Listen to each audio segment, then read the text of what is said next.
All right, everybody, welcome back to another episode of The Sportsman. As always, Joey D, myself, Big Ticket, and Mikey V, Bear Down Cuz. But you know what? We actually haven't always all been here, and we're very happy to have Mikey back. And a couple weeks ago, I was gone, so I haven't seen this man in a while. It's good to see you, Mikey. How are you? Outstanding. Wonderful. Great. Couldn't be better. Happy to be back. Happy to be all together, and away we go with Was some that great a sports news. Was that a Budweiser you just picked up there? No. This is a probiotic soda. I gotta tell you, I would have loved if that was a Budweiser. I would have thought. You never would have. Love a good Bud Heavy. Love a good Bud Heavy. Sure, Bud Heavies are great. Yeah. No, but he's you're what is it you like to drink? Modelo. You're a Modelo guy through and through. Modelo, ice cold Modelo in that bottle. I don't know, man. The way they built that bottle, that I just it's almost like a little baby bottle. It's great, and I'm a big baby, so it makes a lot of sense. Yeah. Is Modelo the one with the foil on top? Yeah, you got to rip through that gold first? foil. Yeah, you don't really have to. Once you pop the top off, right? But yeah, you may have to. Do you do the Negro or do you just go do the light? You know what's funny? I've never had the dark one. I've never had that, and I'm very interested in trying it. Yeah. Maybe this weekend, Memorial Day, I'll try it. Do like a variety pack, and you just throw in one of those dark ones every so often, just to keep them guessing. Yeah, I would. I've been meaning to try it. I never have, and I don't know why I've never tried it, because I do enjoy the regular ones, the regular Especial so much, and I don't know why I don't. I feel like you'd be a good face for the Modelo brand. That should be something that you hit. Mikey would be a great face for a lot of brands out there. But there's a lot of brands. Modelo would be. I think he'd be a good spokesperson for Modelo. They do those commercials where they highlight the one person. And you never knew what he was getting into when he walked into the ring. Before he podcasts every Tuesday for the Sportsman, Michael has to get himself into tip-top shape. He does so with the ease and convenience of an ice cold Modelo, built different. You told me this guy couldn't be, the face of Home Depot too at the same time. No, you know what? I couldn't, in good conscience, I couldn't do that. I'm not handy enough. I could do things, but I just feel like I would have a major case of like fraud anxiety with that, because I mean, listen, I could do regular shit around the house, but like some of these guys that go to Home Depot are built different, bro. These guys are building like their own decks and shit like that. Like I can't do that. You know what it is? When it starts getting into a home project that involves like heavy doses of mathematics, that's when I'm out. Like that's when I got to pull the plug. I can't be measuring angles and weight distribution and I can't do that kind of stuff. If you needed to center a TV that you're hanging up on a wall, you can do those measurements. Yeah, sure. Okay. Yeah. Okay. All you needed for that is you need to drill the bracket a level and you're good to go. A stud finder. Yeah. So I mean, it's I feel like like with things like beer or like grills, like a barbecue, like Mikey would be a real good spokesman. Yeah, Blackstone is like retweeted and reposted some of the things that I've tagged them in. I mean, I love that kind of stuff. That is in my wheelhouse. That's what I'm saying. New Jersey, this is the first weekend forecasted without rain. We've had rain at some point on a Saturday or Sunday in New Jersey since March 3rd. Oh my God. Since March 3rd, every single weekend on a Saturday or Sunday, it has rained at some point. We have not had one smooth sailing 3 months. Weekend. Yep. You're really keeping track of it to the day, because they're making such a big deal out of it, because it's like, when's the last time we had a full weekend where it didn't rain? And we haven't had one. And you know what happens when they do that? Normally it just continues. As long the more attention you put to it, the more it's going to continue. Well, this weekend is supposed to be beautiful, knock on wood. So I'm hoping, because I'm supposed to play golf Saturday and I'm supposed to have a barbecue on Sunday. So I'm really hoping that this holiday weekend is a good one. Finally. I don't like doing Monday. Like people wait until Monday to do their barbecues for Memorial Day weekend. And for the life of me, I don't know why, because everyone and their mother's got to go back to work on Tuesday. I'm not going to enjoy myself. All I'm going to be thinking about is that extra day of emails now that I'm going to have to catch up on and all that shit on Tuesday morning. Like, That's why I said, no, Sunday, I'll have a little something on Sunday because I don't like doing it on the day of. I just don't like the day of is like a day of just relaxation and not doing shit. At least for me, I would. Sounds like you get the scaries. Yeah. Oh yeah. Oh yeah. No one wants to grill on a day with the scaries. No. You want to be as far away from that. Right. You want to be as far away from that grill when you start a grease fire. Even like during the week when I come home from work and Holly asks me to grill, I'm like, yeah, like it just kills me to be out there when the weather's nice and not just like have like a cold beer. Like so I'll have one and I'm pretty good with it now though. But I used to be like, I don't want to do it because I can't really hang out and sit outside and enjoy myself. But it's different now because the kids, you can't enjoy anything for too long with the children. So, until they go to sleep, you really can't enjoy much. So, I mean, you got naked dolls all around the house. Naked dolls everywhere. Yeah. Yep. Naked dolls everywhere. It's a horror show here. It's a horror show. It's a horror show. It's like one of the Jigsaw movies. If you walked into my, then Gabriella rides a little scooter around the house and everything. Like the Jigsaw guy. It's sick. It's like a Shining. She's riding the little thing. Just missing the twin with the dress. Red rum. Nah, we should talk sports though. We are the Sportsmen. I have one more quick question. A quick question. I was just talking, and then we'll get into the sports. I promise. Okay. It's a light day on sports anyway, so I want to get through one more thing. You were talking about Memorial Day. I was just talking to someone about this the other day. There's July 4th, and everyone knows how to celebrate July 4th. It's the barbecue, it's the cornhole, it's, you got people outside. There's maybe a little inside thing going on just in case it's a little hot. You got, but with a Memorial Day thing, it's like, is that just like a baby July 4th? How are you supposed to celebrate that holiday? I don't quite understand. Yeah. Memorial Day is big in Jersey for a couple of reasons. Number one, it's supposed to be like that first real official weekend of the summer, like where you're really like the weather's supposed to be somewhat decent. Now it's hit or miss a lot of times, but we may get a Sunday. It looks like maybe like a 75 and sunny day, which is perfect. I mean, that's ideal. But yeah, I mean, same deal. Barbecue. No fireworks, not as much nearly as 4th of July or anything like that, but definitely barbecue, if somebody's got a pool, things like that. It's pretty similar. I mean, pretty similar. Memorial Day weekend for me was always, when you were younger in your 20s, it was like, that was the first weekend. If you rented a shore house that you got access to your shore house. So it was like the first party weekend of the summer where everybody went down the shore and everyone around the corner. Yeah. Everybody was going down the shore Memorial Day weekend and going to the clubs and going to the bars. And that was like the first weekend you were allowed in your shore rentals when everyone rented shore houses. So that was kind of like, that's exactly what I did. And once that sort of slowed down, when I was no longer with my friends going down the shore, it's like, well, now what do we do? Is this just like a miniature July 4th? Is that somebody has a barbecue? I mean, that's usually the simple answer. Yeah, correct. I think sometimes you just got to enjoy having a couple extra days off. I mean, it's that's a given. Yeah, that's. Why do you have to do something specific on a weekend? Like, why can't you just like? Yeah, so I'm off. Do Friday, whatever you want to do. I'm off Friday, Saturday, Sunday, Monday. So I got a 4-day weekend, and like I said, Friday we'll get prepared for Sunday. Saturday, I'm going to golf, and then we'll do whatever we got to do. And then Sunday, a barbecue. And then Monday, I plan on doing absolutely nothing. Nothing. A lot of sports.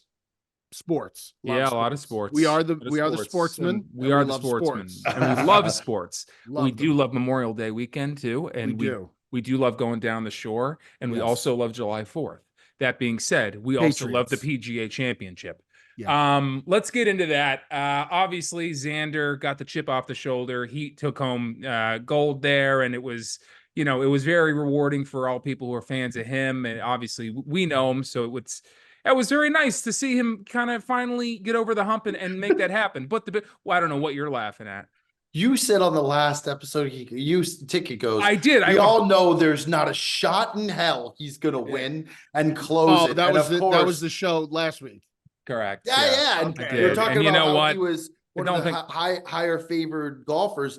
And Tick's like, I was like, I wouldn't bet on him if it came down to the last, pairing, just because of his track record. And Ticket goes, we all know he's not going to do it. Now, to Ticket's point with the people who might come at him, Ticket did put his money where his mouth wasn't and he did bet on Xander on that final day.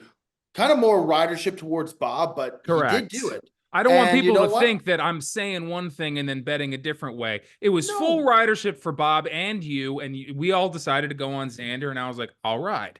But I don't think he's going to win. I also rode on some other guys too.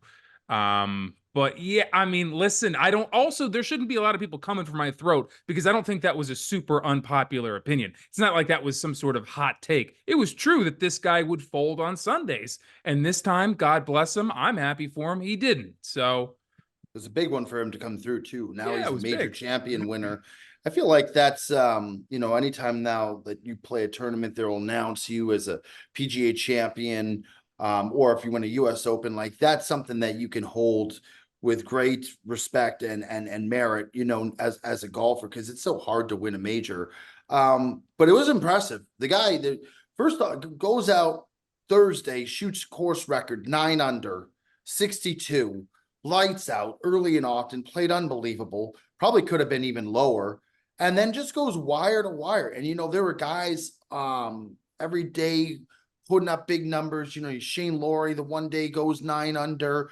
On Sunday Bryson went off, but he just kind of did what he needed to do. He didn't kind of get distracted. He didn't get kind of off his game at all. He just stayed in his lane, played his game, did what he had to do, and finished 21 under. That's unbelievable to win. It was definitely merited, and it was really good to see him. And I would go as far as to say now, when you get the monkey off your back like that and you end up winning, and it's, it shows how grueling it is to actually finish. Now that he's done that, I wouldn't be surprised if you see him go out there now and just start dominating and be, in the mix for the US Open and some of these other tournaments coming up. Like, I think he's going to be a real force now, and it's great to see because he's one of our guys and we love him, and we're still hoping he comes on Bob to Sports, but that's neither here nor there. Yeah, it's true. We are. It's the way these people, Mikey. There was an episode last week. It was FP versus Grant Horvat, who's another big golfer, and during the episode, Bob was begging on the camera for all the fans to go hit up Xander's page and harass this guy basically to come on the show. And then that same weekend he goes out there and wins, and now he's posting all this stuff about being a PGA Championship winner. And every single post is not like, oh, congratulations. It's, when are you going on Bob to Sports? When are you going on Bob to Sports? And they are crushing this guy. Almost every single comment. Didn't you guys do something with him though already? Yeah, we played a few holes with him a couple times through Callaway, but we haven't had a full 18-hole video with him. And I think the thing is, the last couple times when he's come on, he's so funny, and he just kind of takes shots at everybody, and he's very witty. And I think his humor would be a perfect candidate to be one of our best guests ever. So I think people have seen it. Now they want more of it. And now, it's kind of created this whole buzz. Yeah. Anyway, Mikey, any thoughts on Xander or anything that happened? Well, we're going to get to the Scottie Scheffler thing, but just as far as play goes, any other thoughts about the weekend, the PGA Championship? Yeah. Crazy scores. I saw a lot of people commenting about how, I guess maybe real golf purists are kind of concerned, I guess maybe is the word, maybe not, or just they're not pleased with how these these guys are just murdering these courses with these scores. Yeah. Tiki, you said wire to wire. It was kind of like a wire to wire weekend, between Xander and between, Seize the Gray, the horse that won the Preakness, went wire to wire for that win. That's kind of weekend it was. And, just right out of the gate, dominant performance.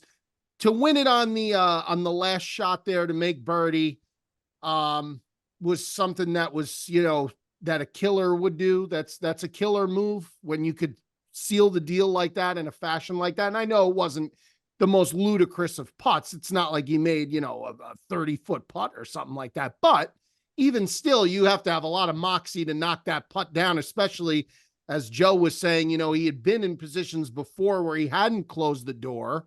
Yeah. And hadn't made the move to get the big win. Even just and he last did week. this time. And he did this time. And right. That's right. And last week, I had made a comment about how he had said in one of the press conferences prior to the final round against Rory, when Rory won the tournament before, that he felt Rory, breathing down his neck. And I thought that was kind of a comment that in the game of golf, like he should only be worried about it. Don't worry about what Rory's doing. Just worry about what you're doing. And it seemed like that's kind of what he did here this past weekend.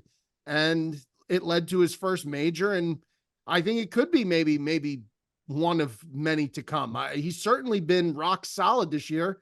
What is he ranked in the world? He's top 5. Is he 3 or 4? I believe he is. So that was before this past weekend was over. So he's right there. He's playing great golf and hopefully he's like number Joe 2 said, now.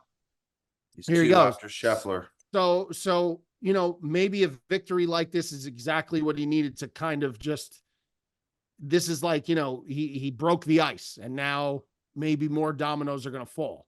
So again, great performance overall, dominant. Good point too, Mikey. I think a lot of people look and they see if just because you haven't won, they don't necessarily recognize, someone like this who's coming consistently top 10, top 5, top 2. Top 2 a lot of times. And he's, even how many times it seems like multiple times the final Sunday, he's in the final pairing. He's right there. Like, it's not easy. You got a field of how many guys. So just because he hasn't won, it doesn't mean he hasn't played great, and he's collecting a fortune in the meantime. It's just people don't realize you don't necessarily have to win. You're coming top 5, top 10. Top 2. Like, you're making a fucking bag. So the thing is, the last thing to your point though is that final at Quail Hollow. That course, Rory has won on that course multiple times. Yeah, I was going to say and that. Yep. The thing with that course is he's a long drive. Yep. He can smash it, and he can take advantage of holes when he's hitting his drive well, that he will hit a drive and he will have a significant advantage over someone like Xander, where he's 40, 50 yards further up because he can take an angle over the trees or whatnot. So I don't even think Xander played bad that final day. I think Rory just went out and got it. No, I agree. And listen, Rory played well this past weekend too. Rory has been very, very hot. He had won the previous 2 tournaments going into this major, and he contended in this major, especially the first couple days. It didn't work out for him this time, but again, he finished top 15. I believe. I think 12. I think he was 12. Yeah, so tied for 12 with 3 other guys. Right. So he's been rock solid and consistent of late as well. And and by the way, the PGA Championship next year, something to think about, is at Quail Hollow. So maybe Rory gets one, because I watched him that last tournament, and he looked unbelievable, awesome. And there's just some courses that play to certain guys. Like when you go to a place and you just feeling it and you know that you can take advantage, it'll be interesting to see. And it's Rory's 3rd in the world right now, I think. So he's right there. He was Victor Hovland. He was 2 prior to this weekend. Yeah. Victor Hovland looked really solid. By the way, DeChambeau is playing fucking lights out golf too now, man. Yeah. And those guys aren't even a part of the world golf rankings anymore. No. And so you got to imagine he's one of the best golfers going right now too. By the way, I gained a lot of respect for him this tournament. I know he's kind of sometimes on the hit or miss list for a lot of people, but him kind of congratulating Xander and waiting to go give him kudos after the tournament showed a lot of class. There was a moment, I don't know if you guys saw it, where he threw a golf ball to a kid and a guy in the stands, and some clown stole the ball from the kid and was running away with it. And Bryson went up and made sure that guy gave the ball back to the kid. Just some good class moments, I think. I think he's playing good golf. He feels good about his game, and so U.S. Open's coming up. It's going to be really interesting to see who comes out on top. There's going to be a lot of guys. Morikawa couldn't make a putt to save his life on the final round, and he was right there too. So he's been doing a lot of the same thing that Xander was doing for a while, where he plays great Thursday through Saturday. He's right there on Sunday, and then he was sort of falling apart, not playing his best golf, while at the same time Scottie Scheffler was just being so dominant. But he's a U.S. Open winner, and yeah, I think you got to think that he's going to be one of the favorites there. I don't think he's won. He won PGA and he won British. No, he won a U.S. Open, didn't he? The Open. He won the Open and he won the PGA, I believe. Are you sure? I could have swore he was a U.S. Open winner. Very well could be. Very well could be. Regardless, he has two. And it would be nice to see PGA him and the Open. PGA at 2020 Harding Park in San Francisco, and then he won the next year the British Open, which now they just call the Open. Now it's at Royal St. George's. But yeah, anyway, bringing it back all the way around to Xander, it's I agree with you guys. I mean, for a long time he was just like he was this great golfer, but he just couldn't win. And there's this different mystique you get when you win. And one of the biggest things is you get to up your day rate and your appearance fees, and that's a real nice touch for him. But I agree. I really think this guy is so talented. He's so great. I think that this getting the chip off the shoulder thing, we might see this guy go on a little bit of a run. It's always going to be difficult with Scottie there to go on a run, but I think we could see some of the best golf of his career ahead of him. That being said, speaking about Scottie Scheffler, at this point, it's sort of been talked about to death, but we can't go on without at least touching on the subject that this guy had a big ordeal happen, and he got arrested early, I think Friday morning before the second round. What'd you guys make of that? I mean, what did you think about that whole kerfuffle that he found himself in? Yeah, I don't know. The county prosecutor wants to drop the charges, or actually no, because now the prosecutor I saw today wanted to reschedule the arraignment date, which is unheard of and ridiculous. Scottie, he obviously, I don't think he knew what he was doing. I think that's fair to say and obvious. And, for people that don't know, if you've been living under a rock, I mean, there was a shuttle bus that I guess was bringing people perhaps to the course. Mm-hmm. It hit a pedestrian and the pedestrian was killed. And, thoughts and prayers to their family. And, that's a horrible situation, but digress from that. Once there's a death like that, and I can only speak for New Jersey, that then turns into a legitimate crime scene at that point because somebody died. So the traffic jam was so bad, apparently, that, and Scottie had to get to the course. Now, why this guy, to me, the biggest thing, the biggest issue, why the fuck is he driving himself? If you're Scottie Scheffler, if you are Scottie Scheffler, you should never be driving yourself anywhere ever again. You just how early he was so early. Unless he's at home in his hometown, driving around. If you're at one of these tournaments, you should have a fucking guy picking you up in the morning, dropping you up. But he's a normal dude. He doesn't need all that pizzazz. No, I'm Mikey. I'm with you completely, man. That ain't even pizzazz. Bro. At home, you drive yourself. At these tournaments, he can get an Uber driver. I'm not saying he's got to take a Lamborghini to get there. I'm just saying have a driver. Yeah. But anyway, I agree. The traffic was so bad. He tried to go around, avoid the traffic. I don't know what the interaction with the cop was like. Apparently the cop does not or did not have a body camera. So you're never going to know. It's going to be a he said, she said of what the actual interaction was. And then, the cop got injured or something. He got dragged by the car. You're never going to really know because no one, I don't think, has real footage of what happened. But either way, he got arrested. I don't think he's ever going to do. He's certainly not going to do any time. That much I could almost promise you. He's going to probably have to pay a hefty fine unless the state is willing to just drop all the charges. But again, it seems like the prosecutor wants to go forward because today they were talking about trying to change the arraignment date. And I think the judge denied that on behalf of Scottie's defense attorney, that they're not going to change the arraignment date. Because that is kind of a weird request. So why would they even do that? I don't know. I don't know. So that's why again, there's so many pieces of information that are going to just be, he said, she said in this, because there is no body camera.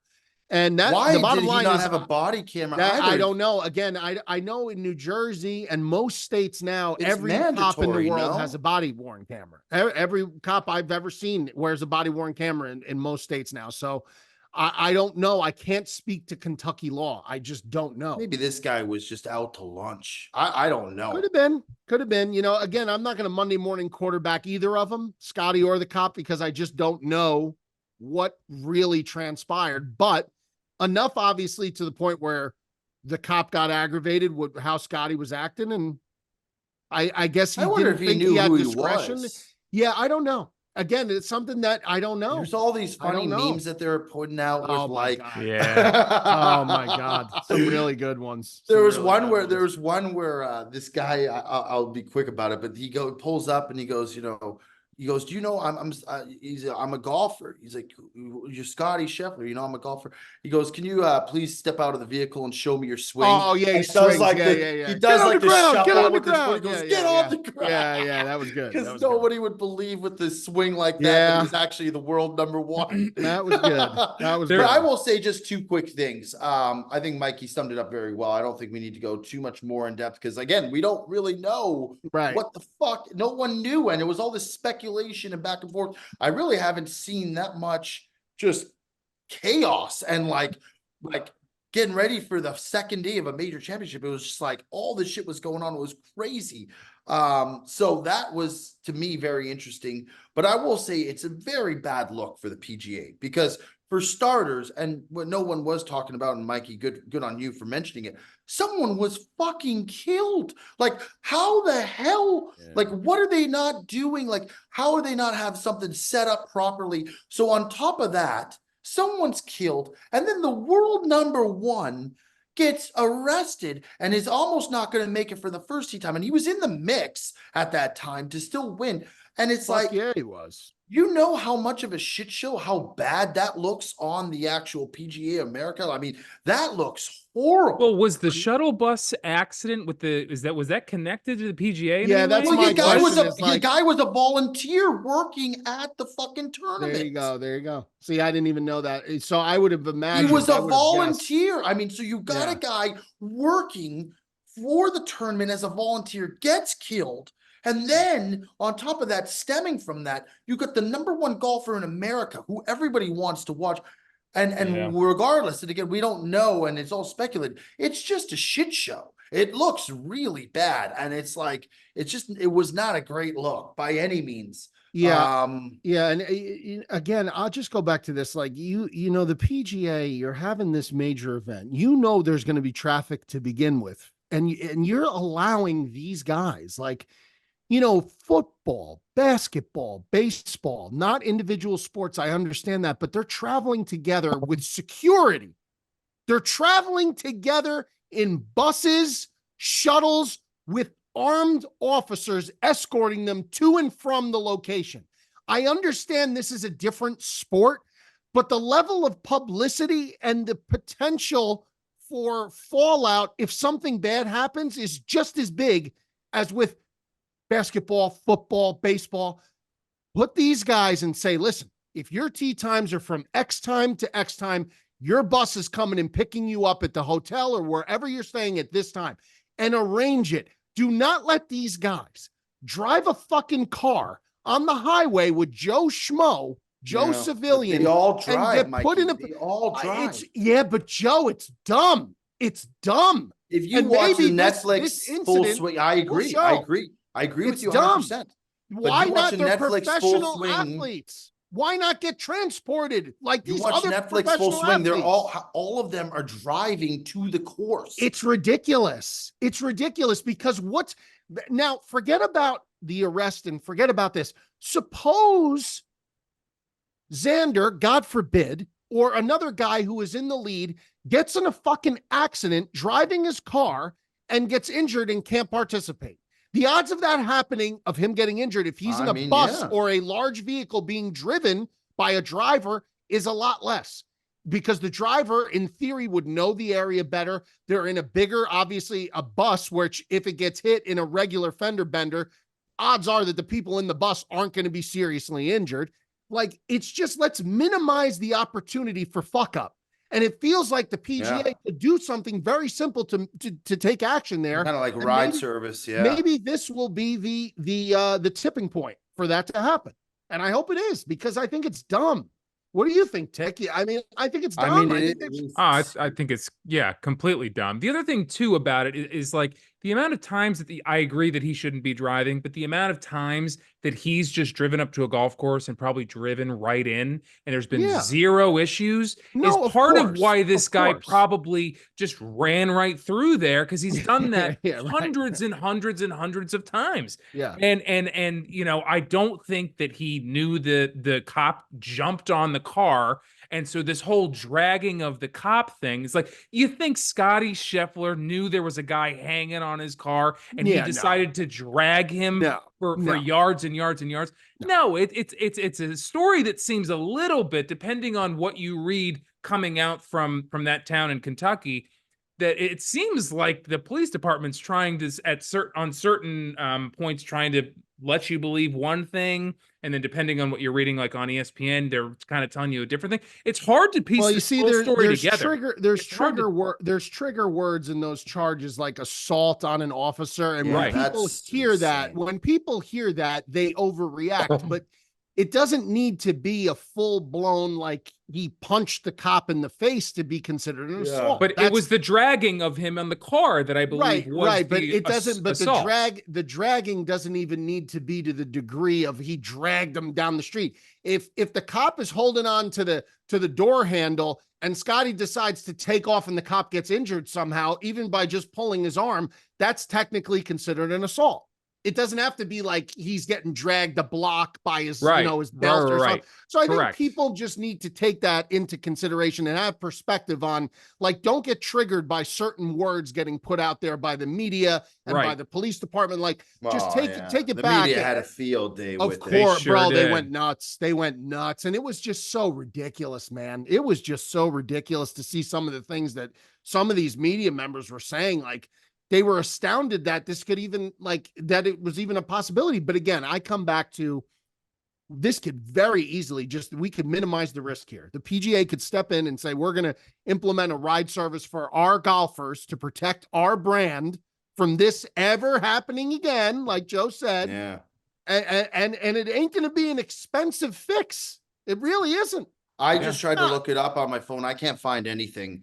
I said the players don't drive their own vehicles. They get vehicles given to them, but they're still driving from what I understand. And if you watch the full screen, like the Netflix documentary, how many of the episodes, like the guys are pulling up in the vehicle or they're driving their car to the course while they're being filmed in the car, and it's multiple ones. It's not like, maybe some guys, I think there's one episode where Justin Thomas is in the back seat and he's being driven. But a lot of them, Tom Kim, I think Keegan Bradley and another, like, they're all driving to the course. And it's maybe not even a practice round, Mikey. It just boggles my mind, man. Like, these are professional athletes. They're part of your association. You are the PGA, the NBA, the MLB, the NHL, the NFL. I understand, again, they're not team sports. This is individual sport. But at the same time, you are a professional sportsman. Just bus them. Just bus them. Not all together. Just bus them in groups, link together groups of their tee times. Send out 3, 4, 5, 6 buses. Who gives a shit? It's pennies on the dollar it'll cost them. And you won't have any incidents like this anymore. They'll all be gone. All of them. But whether the PGA takes that upon themselves or not, if I am a guy like the guy who's finishing consistently, if I made a lot of bread on this tour just to protect myself, if I'm a Scottie Scheffler or Xander Schauffele, I would just hire a guy myself for the weekend. That's correct. I mean, yeah. I mean, and unless the PGA is going to say you have to get a driver, then just take the matters into your own hands and protect. It's a write-off. The PGA is nothing right now. If God forbid Scottie Scheffler really got in trouble and got locked up, the PGA is in deep shit. Like, if they lose like some of their top guys, like, that's people aren't going to watch the PGA because it's the PGA. People are watching because they're watching guys like Scottie Scheffler, Rory McIlroy, Tiger Woods. That's the reason they turn the TV on in the first place. You lose those guys, man. That's going to be your problem. So I don't know. Just seems like a problem that has a pretty simple solution. And it's just, I don't get it. Maybe I'm crazy. Well, maybe they will now moving forward. Maybe, but I agree. You know what? I doubt they do. Because the PGA just ain't, that's just not how they do their thing. And they just do their thing. I know. We love them, but they do their thing. Sure, we do love them. We do love them. All right, let's move on to some NBA playoffs. A lot going on. The Knicks absolutely threw it away to the Pacers. Oh my God. The Nuggets ended up tossing it away to Minnesota Timberwolves. Embarrassing. That's the sound of a man who lost a couple shekels this past weekend, ladies and gentlemen. Sure is. That's because there ain't no reason Joe gives that much of a fuck about the Minnesota Timberwolves. I can tell you that. Sunday was bloody Sunday, bro. and Xander. And the Mavericks moved on. They not beat enough. The Thunder. Not enough to cover those fucking disasters. I hear you. Got Let me tell you something, you just man. betting. What were you doing? You were betting the Knicks, and you were. Yeah, what were you doing? I took the Knicks and I took the Nuggets, and I got. And you know what? I took the Knicks second half. I'm gonna tell you something, man. Let me tell you something. When you have a deciding game, and my Canucks are to blame. Last night, the same shit. You work all fucking year. You play all season to get home fucking advantage. And when you can't even fucking remotely the Knicks didn't even come close. At least Denver had the lead. The Knicks looked pathetic. They showed up like you play 82 games in the NBA. They're getting hurt though, Joe. I mean, I understand that, bro. but you know they what? Were though? So gassed, dude. They were so gassed. But listen, Brunson. When he starts slow, he's fucking broke bad. His hand. All I'm saying is I thought it was going to be a good game. It wasn't even close. It was 30 points, 20 points. They couldn't get it under 18. They had no defense. They had nothing. And listen, I know the Knicks were decimated with injuries. They played great that whole series. The whole series they played with heart. They played just to fucking flop in the final. And the Nuggets, don't get me started with. You're at home. That's something I feel like you could get more aggravated about than the Knicks. I really don't think you have a leg to stand on with the New York Knicks. I really don't. Listen. I wanted the Knicks to win. The Knicks starting five from game one of the season, they had one starter left. One starter left. They were so depleted and so overachieving at that point. Like it felt like they were literally running on fumes. And when they're not to blame, when the fans who are rabid animals, Knicks fans, they're like not mad. They're not mad. I mean, they're upset. They're disappointed, but they're not mad at the team because that team, man, let me tell you, they laid it all out. They did. They laid it all on the line. The line before the game was the Nuggets are a lot different. Nuggets are a lot different. Well, the Nuggets, let me tell you something That's a different story. When you have a 15 to 20 point lead in the third quarter at home, you're the defending champions of the NBA. You have the three out of the last 4 years fucking MVP on your roster. And you go, and by the way, it's the coach's fault too. They didn't call a timeout. They went on a streak of I don't even know how many minutes. They couldn't make a basket. It's like, how do you just fall apart? It was like a tale of two halves. Not even two halves. They were winning halfway through the third. But the one thing I'll say about the Minnesota Timberwolves, I agree that's a complete collapse by the Denver Nuggets.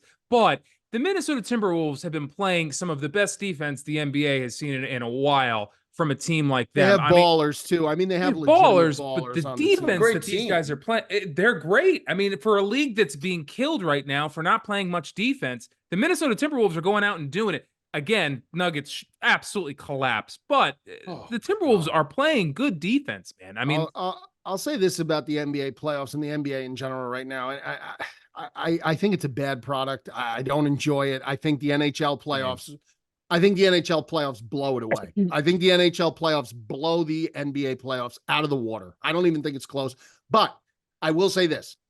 This is the first time since 1980 or 1981 that you're going to have 6 consecutive years of a different champion.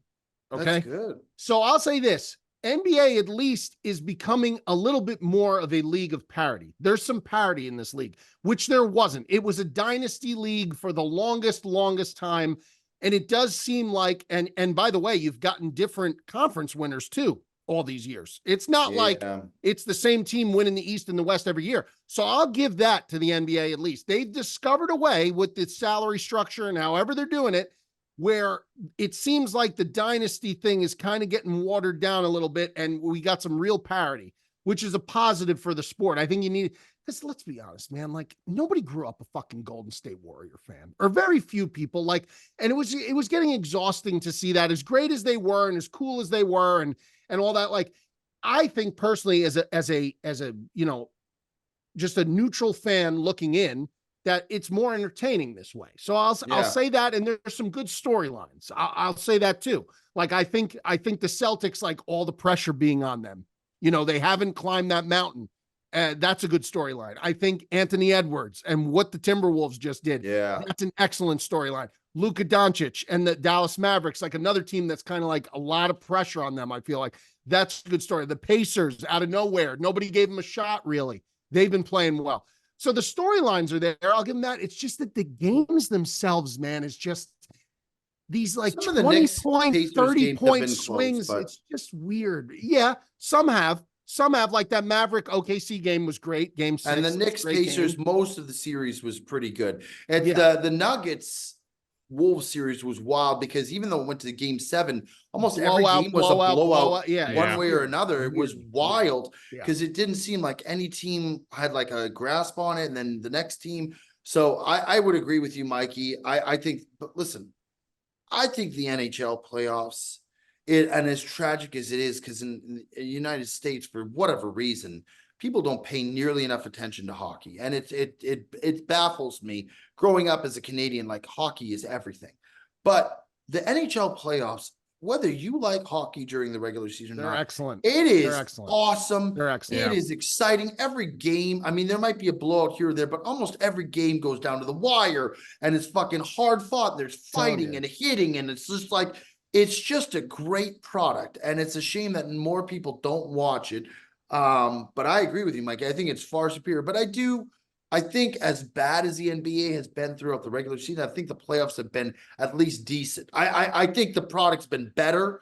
I don't know. I do agree though. Like, I remembered watching the NBA like 10 years ago, you know, those series when Golden State was good, when fucking LeBron beat them. I was like glued to the TV. I was watching every game, and now it's like, I could go without. I could definitely have gone without this fucking Sunday. I would have been a little more shekels in my pocket. That's for sure. That idea of the dynasty, and really what it was for a long time, was the big 3 era in the NBA, sort of kind of beginning with that Celtics team that brought KG over, and it was him, and it was Paul Pierce and Rondo, and I'm forgetting one guy, but there was Ray Allen. And then after that, the Heat took the lead, and it was like this: you get your 3 superstars, and you have some okay role players around it, and that's how you win a championship. And back then, the 10 years ago you're talking about, and even when Golden State was beginning that, it was still an interesting new topic, but it so completely outplayed, like, it was so overplayed, and that became so boring. And as that became more of a thing, the league itself favored offense so much more highly that they just completely negated defense. Yeah, so and you sacrificed to get these guys who would be splashy players, and it was exactly, and the failed model, and the model that may have changed everything in terms of trying to acquire the Infinity Stones of the three-way superstar that failed is the Brooklyn Nets. Right. Because when they brought in 3 guys who, say what you will about their talent levels, they have all the talent in the world, but KD, Kyrie Irving, and James Harden are selfish guys. They're selfish guys. You don't know who's going to show up night in and night. Now these guys could go out there and score 50. They could go out and drop 40 to 50 each and every night. Harden could drop a triple-double if he's in the mood, if he's in the mood to. Or it could be a complete and utter clusterfuck, which is what it ended up happening in Brooklyn. And the band broke up, and that was the end of that. And that kind of felt like the last time where there was like that attempt to acquire the 3 superstar model, like Ticket was talking about, to try and just hunt and just basically, what do they call it? no, what the fuck is the word? Oh my God. Well, like a hired gun type of situation where you're just trying to trophy hunt. And that's basically what it is. You're big game hunting for the trophy by bringing in all these super max type level players. Yeah. And it failed miserably for Brooklyn. And now you see a team like Minnesota, like Ticket says, is playing ferocious defense. They do have their young superstars, Karl Anthony Towns and Anthony Edwards. And Anthony Edwards is pushing these guys to get the most out of him, like Karl Anthony Towns, a guy like that, who I don't know if I ever saw him play as well as he has since Anthony Edwards has been there. So he's kind of been the catalyst. And, the Mavericks, outside of Luka Doncic, they have good players. Or Kyrie Irving is a superstar. Maybe not the same step. I think to your point, you look the Timberwolves and then you look at the Celtics. They're very similar. You have like a 1-2 superstar punch that kind of has been built into the team through, their development of the player, like with, Tatum. And then you look at fucking, what's Jaylen Brown. Jaylen Brown, you put him on any other team, he could be a, certified number 1 on most teams. But they both kind of grew up with the team. They didn't go and acquire them somewhere else. They were drafted and they kind of just developed that talent. And same way as Karl Anthony Towns. There's no substitute for that kind of chemistry. There's no substitute for that kind of chemistry. And the word I was looking for before was mercenary. Like mercenary. They hire mercenaries kind of like to bring in these guys. And it's like, that it doesn't always work. Like the locker room doesn't always adapt to that and thrive on that. And it doesn't always fit. And I think when it doesn't work, it's ugly. It's ugly. I saw it firsthand in Brooklyn. When that happened here, that was the talk of all New York sports radio. That was it. Yeah. And man, was it ugly. I could be wrong ugly. Too. I don't know what your guys' thoughts are, but I think that of all the sports, you get some of the biggest attitudes and prima donnas in basketball for whatever reason. No question. I think, and a lot of these guys, it's hard for some of these guys. NFL too. I was gonna say NFL's pretty close. I don't think the NBA is winning by a large margin. The NFL has a ton. NFL is a team game, though. Tick. You're saying there aren't prima donnas in that league, mainly wide receivers. I am saying in the sense at certain positions. I am saying in the sense that when an NBA player feels like he's not getting enough touches and. Like maybe you have the Stephon Diggs of the world with not getting enough receptions, but like NFL, it's a team game. You can't just go ISO and just have your best player. Well, you know what it is too. You know what it is too. It's easier to hide in the NFL a little bit. It's easier when you're in the NBA. How many guys are on a roster? 12. How many guys dress for? So it's like the microscope is firmly under you. Your face is on TV. You're the focal point pretty much all the time. The NFL, like you may not even be you're not on the field half the game because the defense or the offense, you're not even on the field half the game and you got a helmet on. And unless it's like an outspoken superstar, like a Steph Diggs, like you just said, Joe, or it's like, a Terrell Owens situation or something like that. Like, I don't know. I just don't think it garnishes as much attention because you're not as under the microscope as these guys in the NBA are, but they are. Fair. They definitely are. And they have no qualms about being that way. Like Kyrie is extremely outspoken with everything he does. And, it's just, there's certainly no qualms from those guys and that's their prerogative and we move on. Kyrie would be better if he said a little less, especially saying. Is he still talking though? Is he? I haven't heard much from him recently. Every time he opens his mouth, he gets in trouble. It's true. He said the earth was flat. That'll follow him. What more do you need to say after that? That's just these guys, bro. These guys. It's just talk about the pick and roll, dude. Just talk about pick and roll, or talk about your kids, or talking about no. Don't give me geography or geology. Don't do that. Yeah, he's a philosopher. He does seem to be, I think him getting away from a major market, which Dallas is still a pretty big market, but it's not New York. It's not Boston. When he was in Cleveland, he wasn't saying as much. And a lot of people said it was because LeBron was the face of that team, which might've been true. But the second this guy went to Boston and the second he went to Brooklyn, he couldn't shut his fucking mouth. And now that he's gone to Dallas, I'm not hearing as much. So these non-major media markets, again, Dallas definitely has one, but I think it's a better suit for a guy like Kyrie, for sure. I don't disagree with you, Tick. Yeah. Not everybody's built for the limelight like three Poppy. He ain't he ain't built for the bright lights, dude. He really isn't. And not a lot of those guys who ended up in Brooklyn were.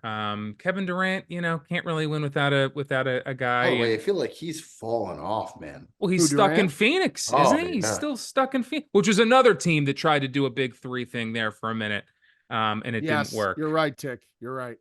But anyway, moving on. Let's quickly talk about the NHL playoffs here. Joe, why don't you talk us about the quote unquote collapse of the Canucks? However, they had a similar thing going on with the Knicks. They were pretty banged up themselves. Yeah, I mean, listen, they're number one goalie, they're Vezina finalist, one of the best goalies in the league. Comes back from injury. He missed a bunch of the regular season, comes back, plays unbelievable. First game, makes a split save that I don't know if that was what did it. Wins a game and is out. Then our backup comes in, wins a game and is out. And we're left to our third string goalie, who, by the way, no one can claim that this young man didn't deserve to be there because he played unbelievably the entire playoffs as far as I'm concerned. And then, Besser get a blood clot. I think something might have been ailing Pettersson, our number one player, because he just played like he wasn't existing. But I was very proud of this team because going into this season, I didn't have very high expectations for them. They hadn't really dabbled in playoffs for almost a decade. I thought they maybe might make the playoffs. They went out, they played their hearts out. And even last night, they played like shit the first two periods. They're down 3-0, and they almost came back. I mean, they made it 3-2 with 4.5 minutes left, and they almost came back. So very proud of the team, but, just kind of ran out of steam at the end. And by the way, I think whoever won that series, obviously was Edmonton, but I think if the Canucks won either of those teams is going to get steamrolled. I think Dallas is the real deal. I think Dallas is fucking awesome. My preseason pick, the Dallas Stars. Were they really? Were they? Yeah. The Dallas Stars is a preseason Stanley Cup winner. Yeah, I have them in a parlay. The parlay lost, the futures parlay, but I did have them in like several. That was my pick. Yeah. What made you stick with them? I read like a couple articles, and I was like, that sounds good. I'm going to go with the Stars.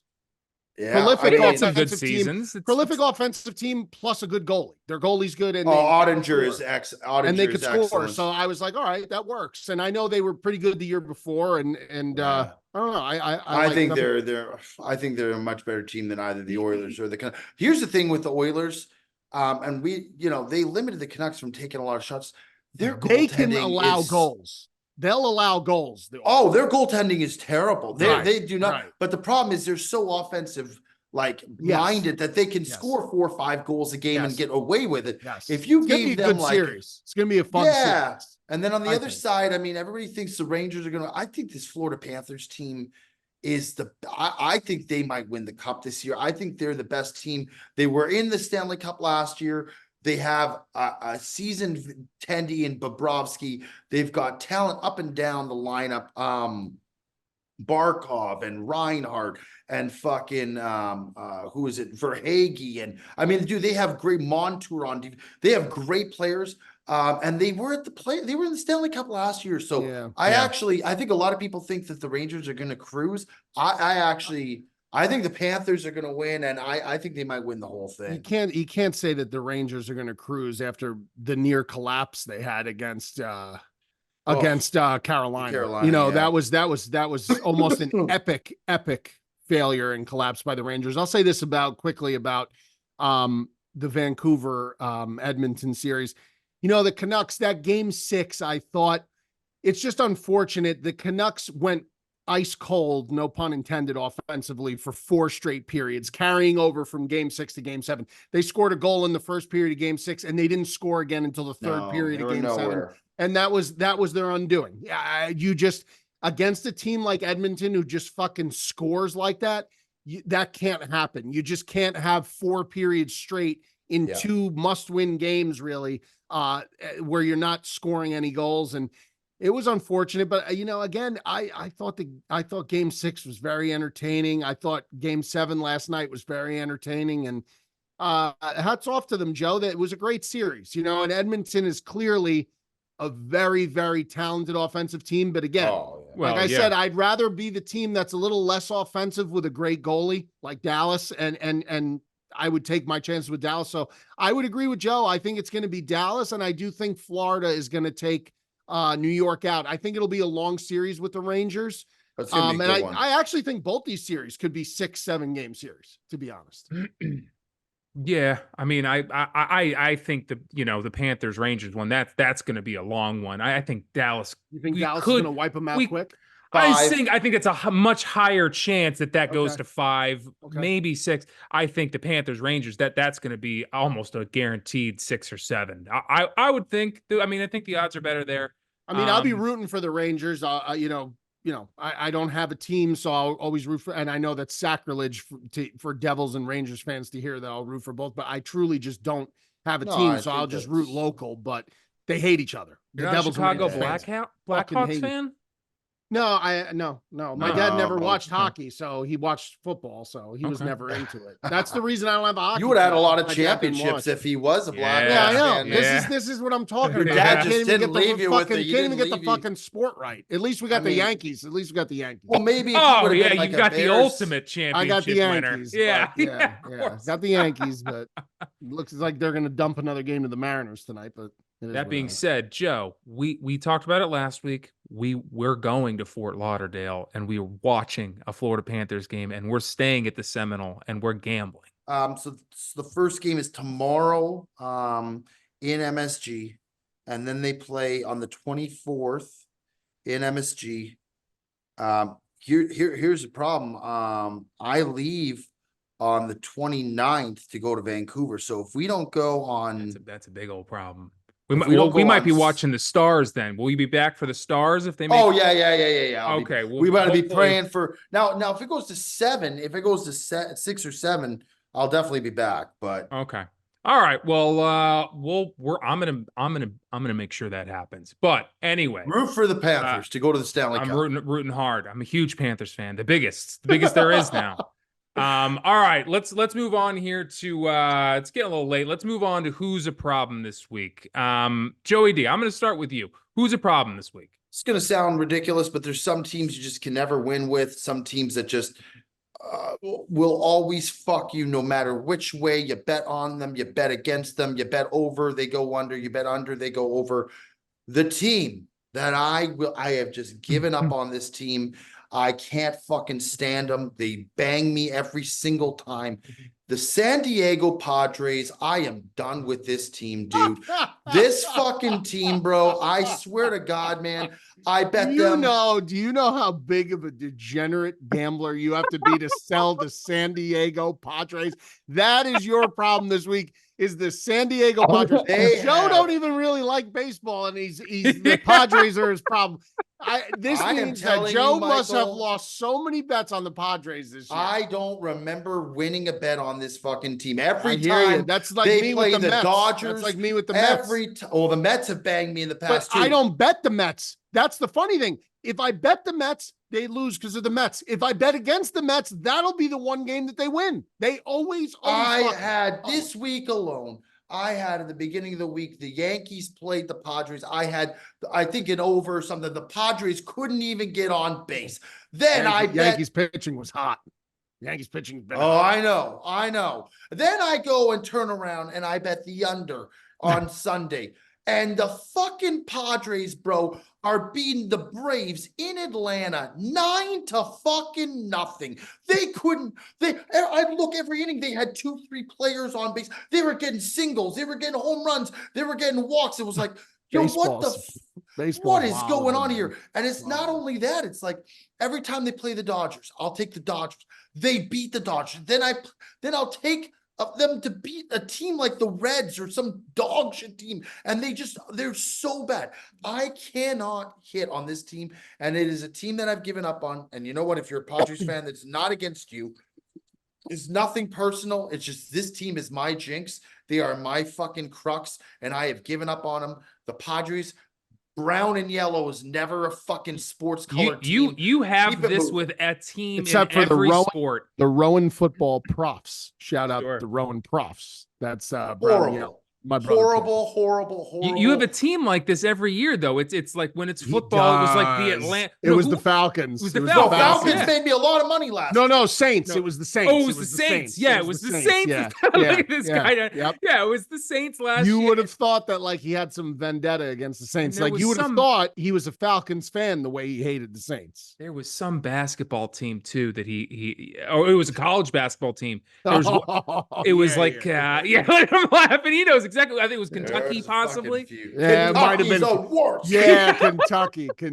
Yeah, he couldn't get off that team. He couldn't get off that John Calipari had to go run into Arkansas. I was gonna say he couldn't get off Calipari. He loved him. This guy brags about the fucking talent he brings. When was the last time he did anything with that program? No, it's fair. The San Diego Padres are just the latest story in a long line of just. Ladies and gentlemen, by the end of next season, there'll be a new team that Joe will absolutely just shit all over.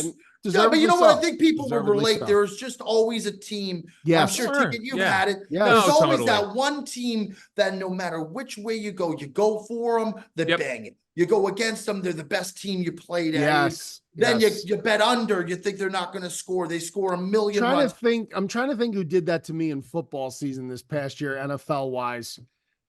You have to read the writing on the wall at that point, and you need just to say, you know what? I'm done. I can't. And you know what will happen if it's a NFL? Then they'll play on a Monday night, and you're left like, okay, well, I guess I got it. Sure. Well, that's what happens a lot. The Chiefs did that. The Chiefs did that to a lot of people. Not this past season, but the season before, because everybody loves betting the Chiefs, but they don't like to cover too much, at least the last couple of years. But yeah, no, that's a good one. That's a good one. All right, Mikey, who's your problem this week? This is an interesting one. Joe's going to appreciate this one. A little bit of history. This is a good problem. Jaromir Jagr. Yeah. And I'm going to tell you why. That's special. This may be the most insane statistic. Now, we talked about like what are the unbreakable age of his girlfriend? Records? No. Well, that may also be unbelievable. We talked about on an episode not too long ago the most unbelievable, unbreakable sports records. This is almost impossible. 44 consecutive Stanley Cup finals have featured a former teammate of Jaromir Jagr. 44 consecutive Stanley Cup finals have featured a former teammate of Jaromir Jagr. Well, he played for like 30 years. And by the way, the four remaining teams have at least Panthers, one he guy. Played for the Panthers. They have one guy who played with him. So the streak will continue to 45 no matter who wins. That is one of the most it's mind-blowing. It's mind-blowing. Unbelievable. Jaromir Jagr. He's like now I know those aren't his children, but it's like he's like the Antonio Cromartie or like the Phillip Rivers or Tyreek Hill. Where he's just got like all these children, just his family, his family tree is just so wide. It's unbelievable. It's like the Bill Walsh coaching tree or the Parcells coaching tree, the Belichick coaching tree. It's never ending. It extends its branches. This guy's like a modern day Genghis Khan. He's just that is good. That's perfect. That is really good. That's perfect. All right. My problem this week, as often it is not sports related, but there's something happens every single week. My problem this week is anyone who works in maintenance work. Now that could be your local mechanic. That could be, just my experience was my landlord here. Anytime anything breaks, anytime you take a car into a shop, anytime you need work on anything that you can't do yourself, you get the same answer. And that is, we got to order the part.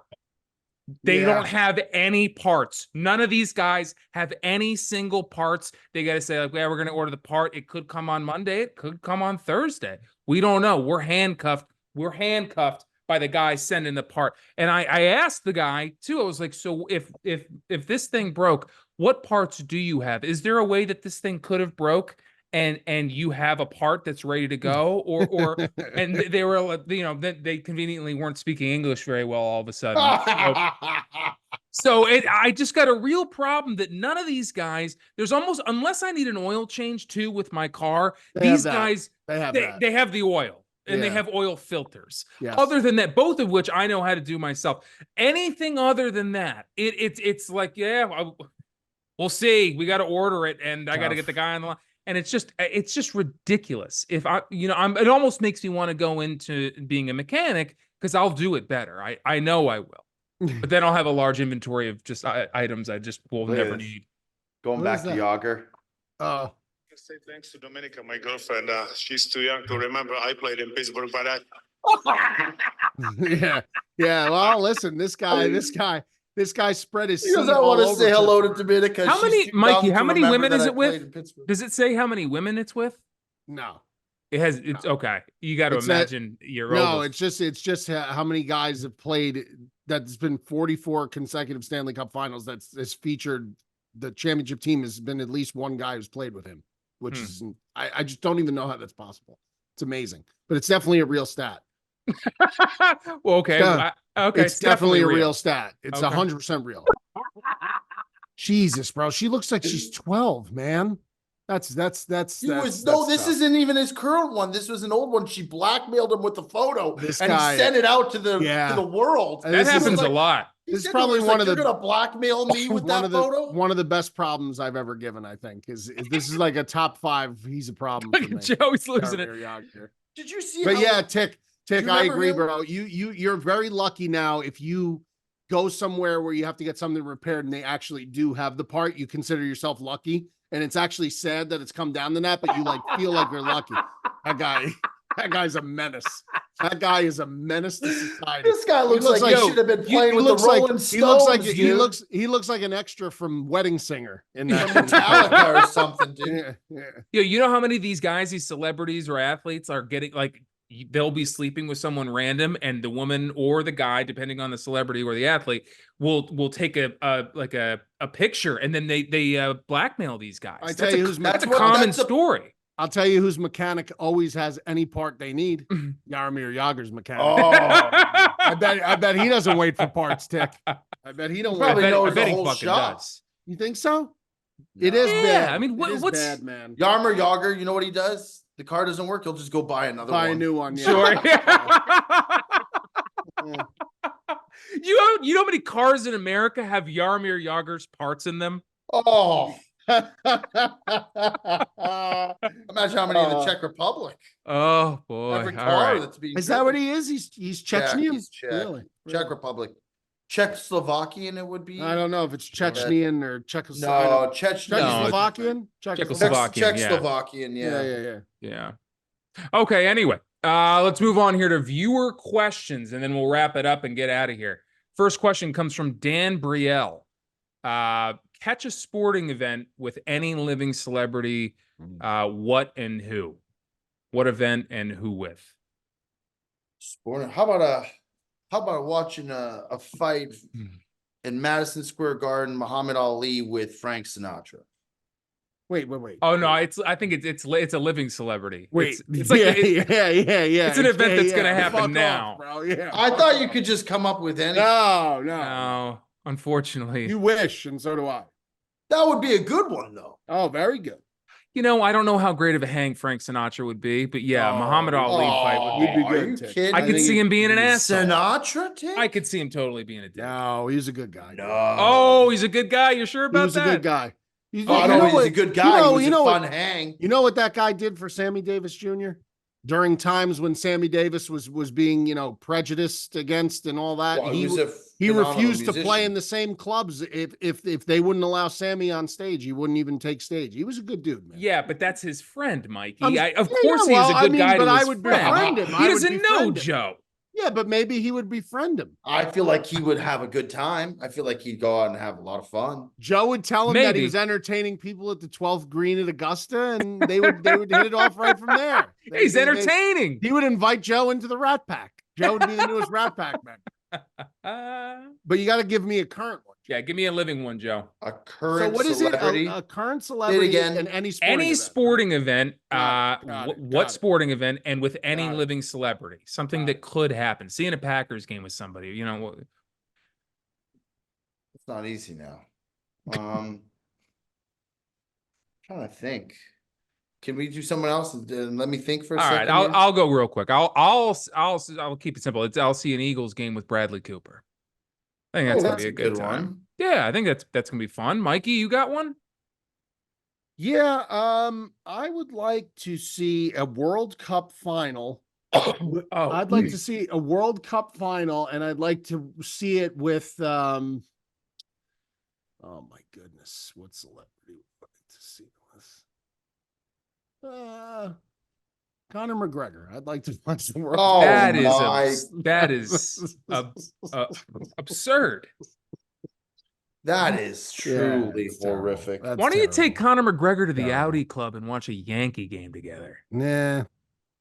No? I changed my whole answer. I don't want to go with McGregor.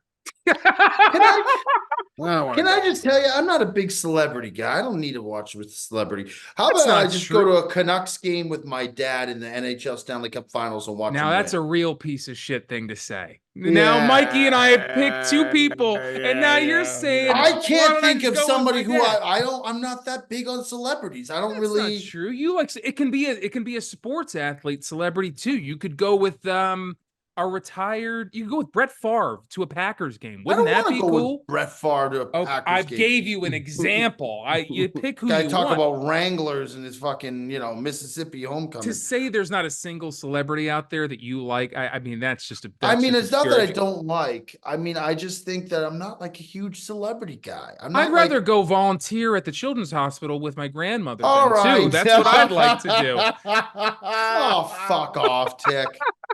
All right, let me watch a fucking Knicks game in the fucking courtside with Drake or some shit like that. Oh, yeah, it's great. You love Drake.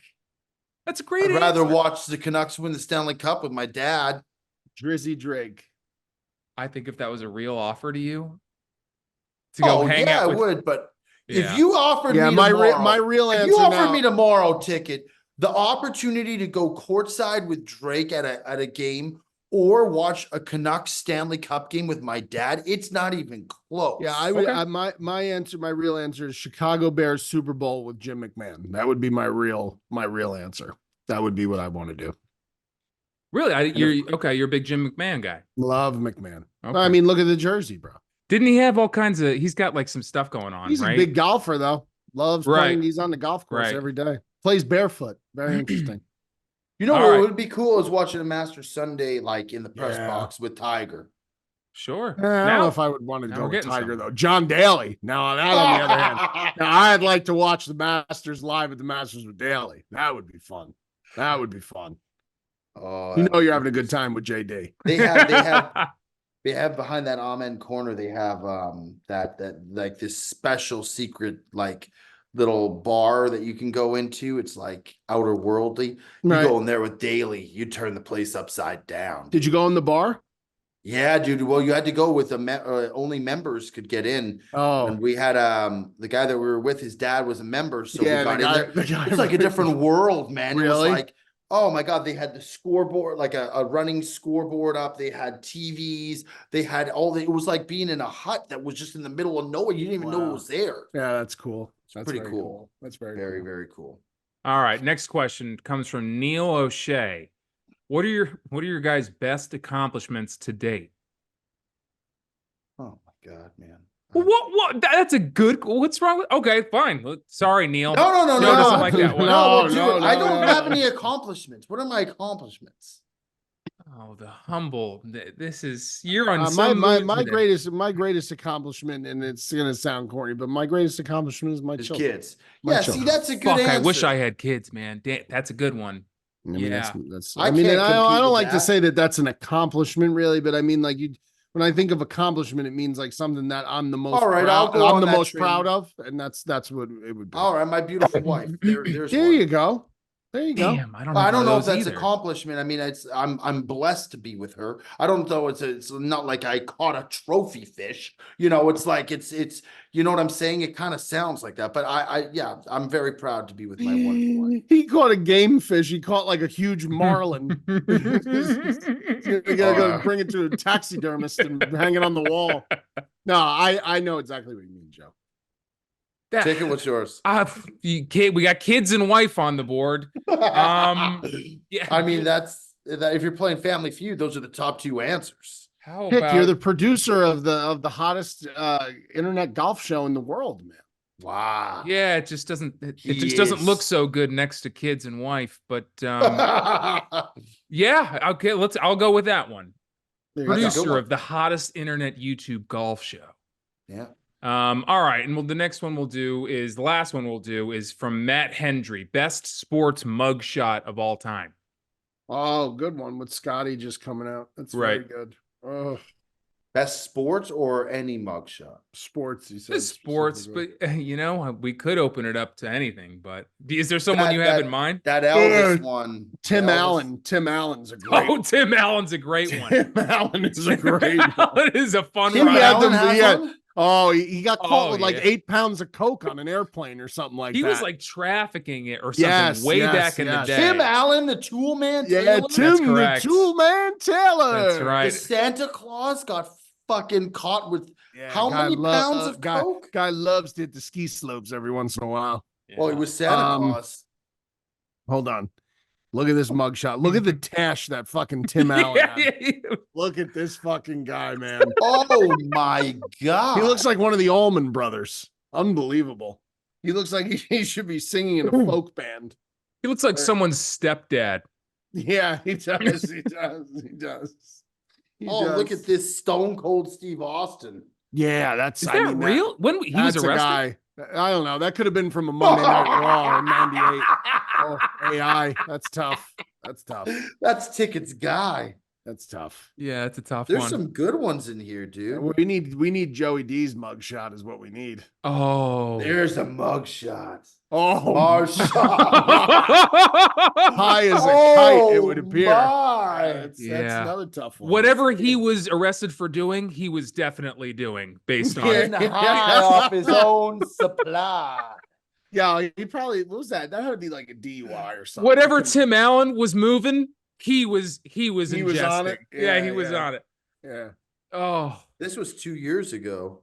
Joe, when you did get arrested, did they give you a mugshot or just because you were supposed to be in the No, you weren't arrested because they did. No, it exists. It's somewhere. Someone has to. I don't. Although it was from so long ago now that it might have been terminated. Yeah, it probably was. I have they won't hold on too. files.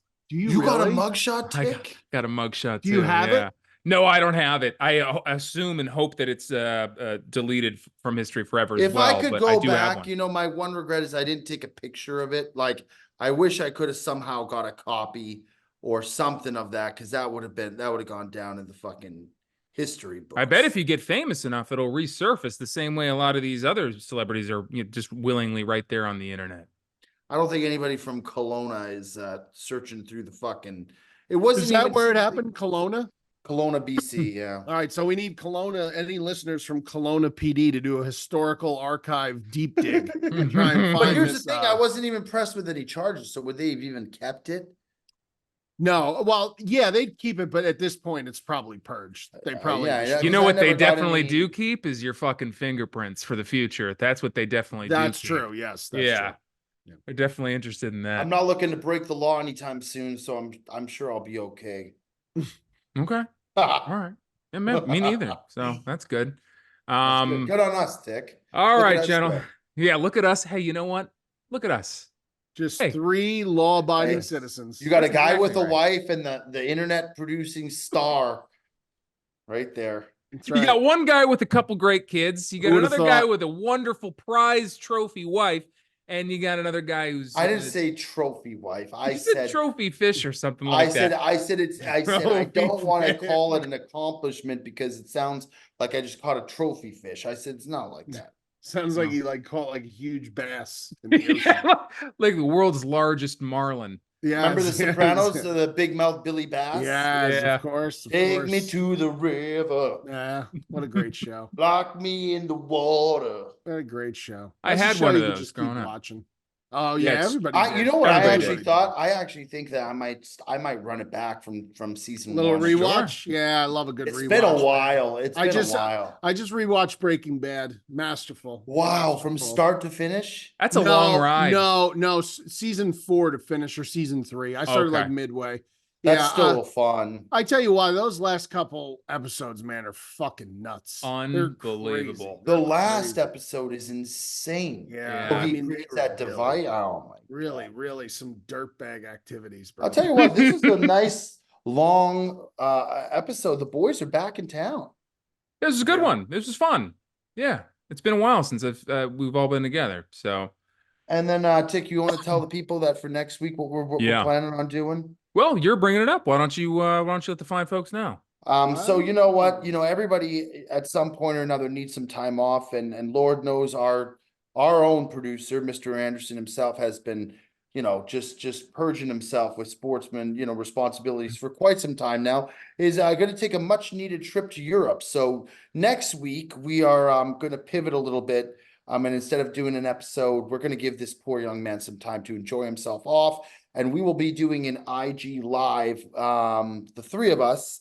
We have not come up to a certain date yet, so that will be announced on Instagram at some point. But just like a fun little live where three of us can come on and answer questions and have an interactive episode. And I think it'll be a little change of pace, but a lot of fun. And we'll give our guy some much needed time off.